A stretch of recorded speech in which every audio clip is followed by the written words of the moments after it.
আন্তর্জাতিক প্রসঙ্গ, তীব্র সংঘাতের রাত পার করেছে ইরান এবং ইসরায়েল। তেহরানের দফায় দফায় ছোড়া ক্ষেপণাস্ত্র ও ড্রোনে ব্যাপক ক্ষয়ক্ষতি হয়েছে তেল আবিব, জেরুজালেম সহ কয়েকটি শহরে।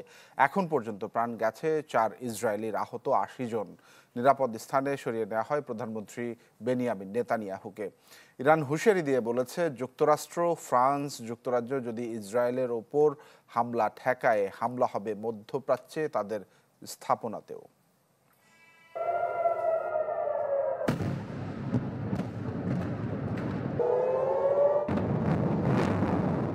এভাবেই ইরানের ছোড়া ক্ষেপণাস্ত্র হামলায় কেঁপে ওঠে তেল আবিবের মধ্যরাতের আকাশ।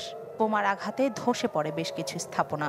শুধু তেল আবিব নয়, জেরুজালেম সহ বড় বড় শহরেও হয় হামলা। গত 20 মাস ধরে জায়নবাদীদের হামলায় প্রতিটা দিন যেভাবে আতঙ্কে পার করছে গাজার মানুষ, শনিবারের দিনটি ঠিক এমনই ছিল ইসরায়েলের বাসিন্দাদের। অপারেশন ট্রু প্রমিস 3 অভিযানে ইসরায়েলের 1.5 শতাধিক লক্ষ্যবস্তুতে হামলা চালানোর দাবি করেছে ইরানের Islamic revolutionary guard corps IRGC।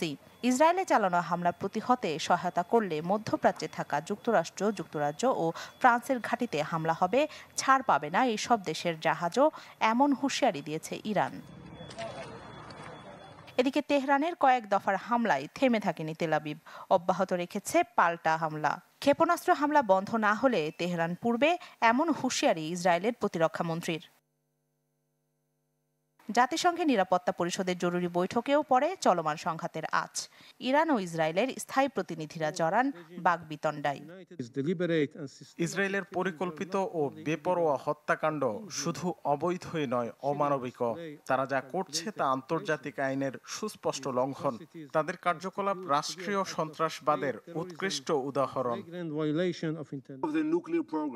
Iran ballistic ক্ষেপণাস্ত্র ছুড়েছে, এখনই তাদের না থামালে 2 দিন পর পারমাণবিক ক্ষেপণাস্ত্র ছুড়বে। বিশ্বশান্তি ধরে রাখতে ইরানকে কোনোভাবেই পারমাণবিক অস্ত্র রাখার অনুমোদন দেয়া যাবে না।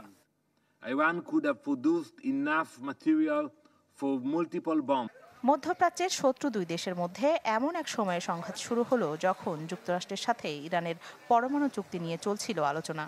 তবে বর্তমান প্রেক্ষাপটে পরমাণু ইস্যুতে আলোচনা অর্থহীন বলে তা বাতিল করেছে তেহরান। ইরানের দাবি, মধ্যপ্রাচ্যকে বড় সংঘাতের মুখে ঠেলে দিতেই এমন আগ্রাসন চালাচ্ছে ইসরায়েল।